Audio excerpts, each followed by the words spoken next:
नमस्कार दोस्तों, मैं गुलाब ठाकुर आप सभी का स्वागत करता हूं। हमारी एथिक्स पेपर 4 से संबंधित विशेष श्रृंखला आरुमाला के अंतर्गत पेपर 4 का संपूर्ण अध्ययन यहां पर कराया जा रहा है। पिछले लेक्चर्स में हमने सत्यनिष्ठा, जवाबदेहिता, इन सब के बारे में पढ़ा। आज हम देखने वाले हैं पारदर्शिता, है ना, कि जो शासन व्यवस्था में उच्च मूल्य होते हैं, इन उच्च मूल्यों में से जो पारदर्शिता है उसे बहुत ही महत्वपूर्ण आधारभूत मूल्य माना गया है। ठीक है, तो ये होती क्या है इसके संबंध में डिस्कस कर लेते हैं। तो देखिए, सामान्यतः हम इसमें क्या क्या पढ़ेंगे, तो भूमिका यानी पारदर्शिता होती क्या है, फिर इसके मार्ग में क्या क्या बाधाएं आती हैं यानी क्या क्या चुनौतियां हैं, और फिर देखेंगे इन चुनौतियों के समाधान क्या है, और साथ ही पारदर्शिता के प्रशासन में क्या क्या लाभ हैं। इनके बारे में आज हम डिस्कशन करने वाले हैं। पारदर्शिता के सामान्य अर्थ की अगर मैं बात करूं तो पारदर्शिता का सामान्य अर्थ होता है अपने कार्यों को खुले रूप में करना। उसे क्या कहा जाता है? पारदर्शिता।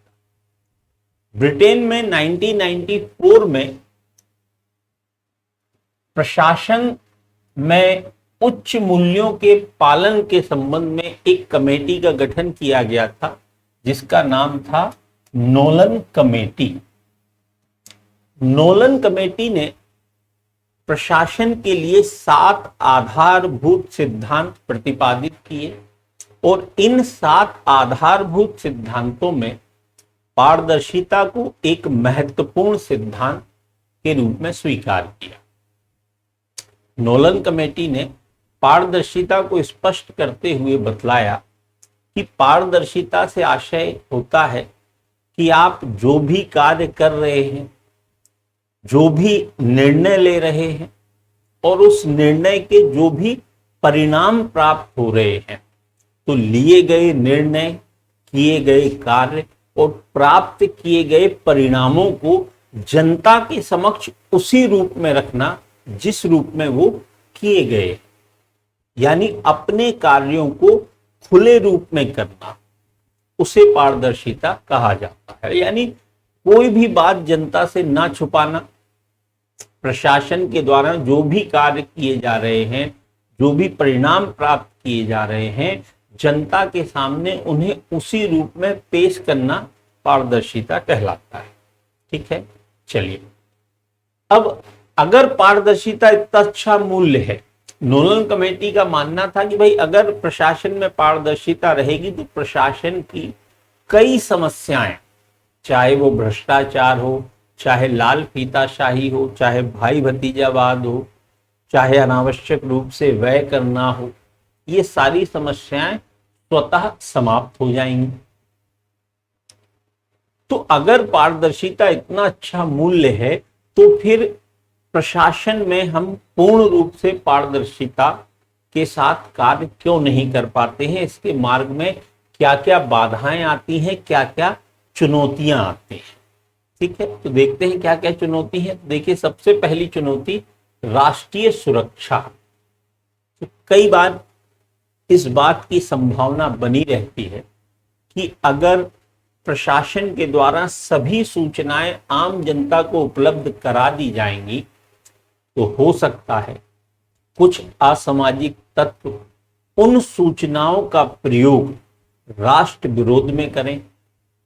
स्वयं के हितों को साधने के लिए हो सकता है कि ऐसे लोग इन सूचनाओं का प्रयोग राष्ट्र विरोधी ताकतों को मजबूत करने के लिए करें। तो कई बार राष्ट्रीय सुरक्षा और अंतरराष्ट्रीय जो संबंध हैं, इनकी सुरक्षा के लिए कई चीजों को गोपनीय बनाए रखना आवश्यक हो जाता है।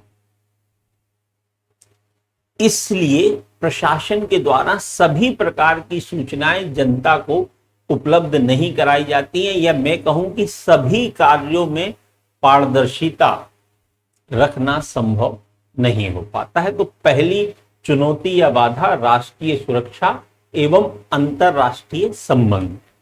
ठीक है, दूसरी चुनौती या बाधा है अनावश्यक हस्तक्षेप।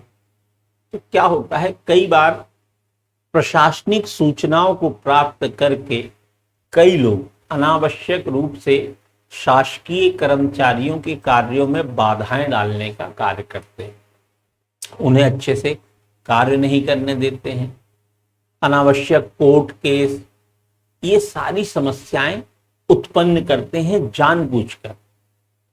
तो कई बार ये भी एक बाधा होती है कि अगर हमने सारी सूचनाएं आम जनता को उपलब्ध करा दी, सारे कार्य प्रशासन अगर पारदर्शी रूप से करेगा तो कार्यों में अनावश्यक हस्तक्षेप होने की संभावना बनी रहेगी, जो कि प्रशासन के लिए घातक हो सकती है।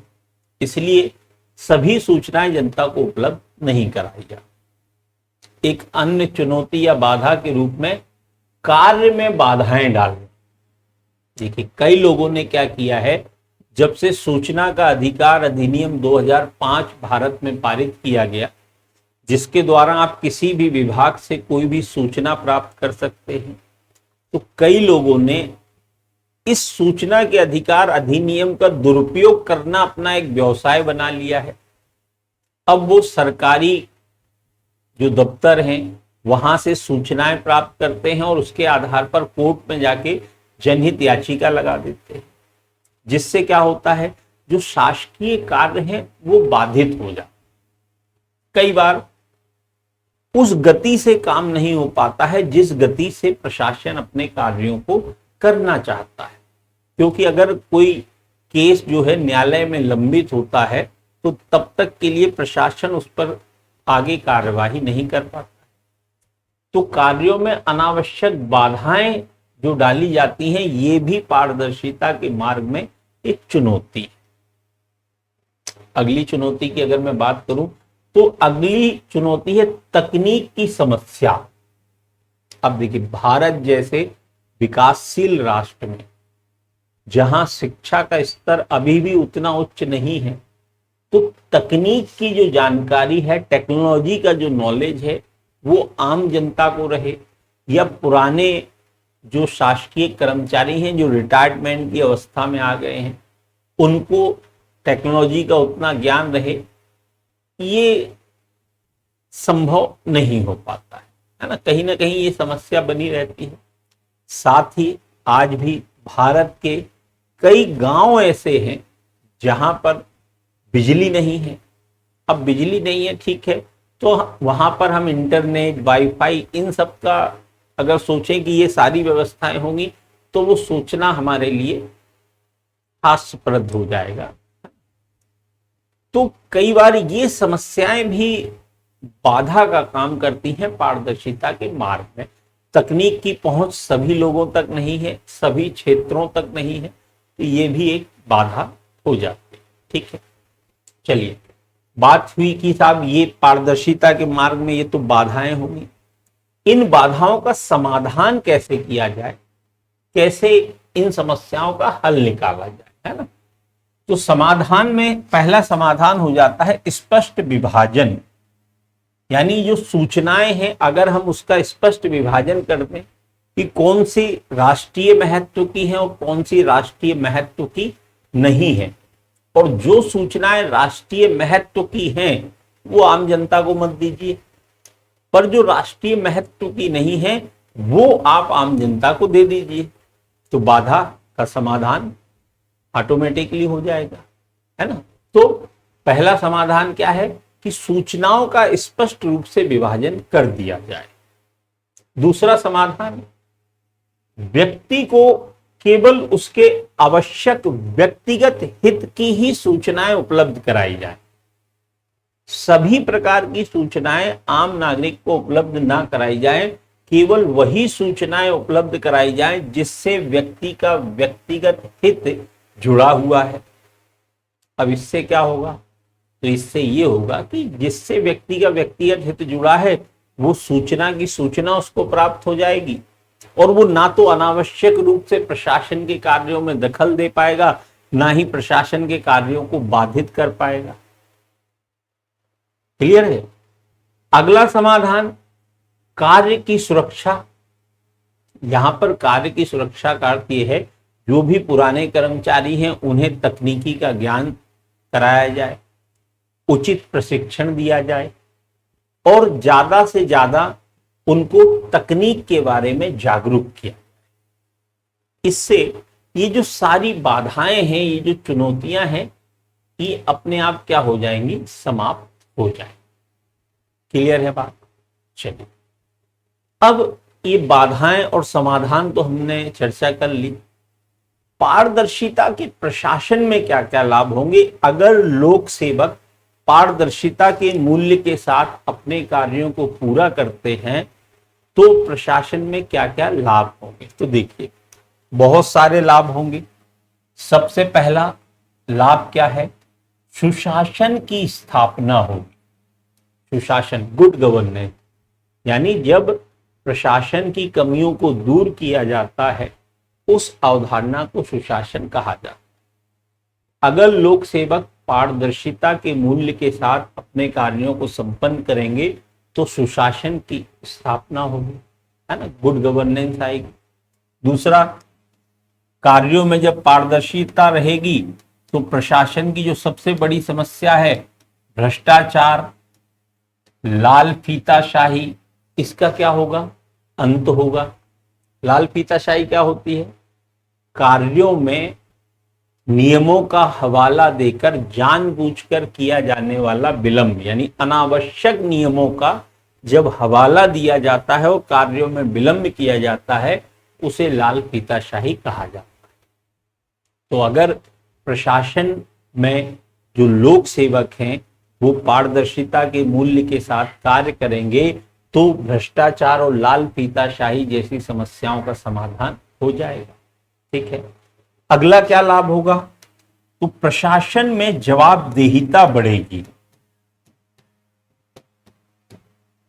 क्योंकि जब प्रशासनिक अधिकारी जो लोक सेवक है अपने कार्यों को पारदर्शिता के साथ करेगा तो प्रशासन में एक नवीन मूल्य अर्थात जवाबदेहिता स्वतः स्थापित हो जाएगा, क्योंकि फिर उसे पता है कि मैं जो कार्य कर रहा हूं, मैं जो निर्णय ले रहा हूं, मुझे उसी रूप में जनता के सामने रखना है जिस रूप में वो किए जा रहे हैं, है ना। तो जवाबदेहिता जैसा मूल्य बढ़ेगा।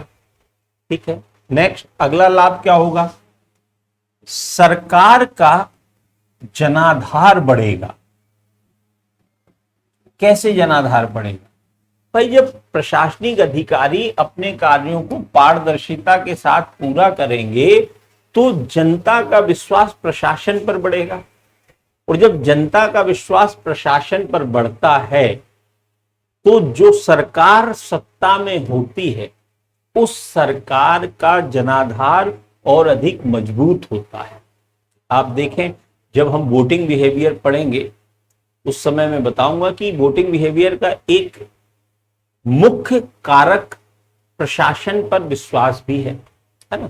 तो जब प्रशासन पर विश्वास बढ़ेगा तो सरकार के लिए भी मजबूत जनाधार का निर्माण होगा, लोकतंत्र मजबूत होगा। ठीक है, नेक्स्ट अगला लाभ क्या होगा? तो अगला लाभ होगा प्रशासन में मितव्ययिता बढ़ेगी। मितव्ययिता का अर्थ क्या होता है? उतना ही खर्च करना जितना आवश्यक है, अनावश्यक रूप से खर्च ना करना। जब लोक सेवक पारदर्शिता के साथ कार्य करेंगे तो उन्हें पता है कि भैया जनता सब देख रही है, ये पब्लिक है, ये सब जानती है, तो फिर वो खर्च उतना ही करेंगे जितना जरूरी है, अनावश्यक खर्च नहीं करेंगे। ठीक है, बहुत सारे लाभ हैं। जैसे एक और लाभ मैं चर्चा करूं कि गरीब और वंचित वर्गों को उनका हक मिलेगा, क्योंकि जब पारदर्शिता रहेगी तो भ्रष्टाचार नहीं होगा, भ्रष्टाचार नहीं होगा तो गरीब, वंचित और जो शोषित वर्ग हैं उनको उनके हक प्राप्त होंगे, यानी उनके लाभ के लिए जो योजनाएं क्रियान्वित की जा रही हैं उन योजनाओं का लाभ गरीब और वंचित वर्ग को प्राप्त होगा। वर्गीय असमानता दूर होगी, क्षेत्रीय असंतुलन दूर होगा।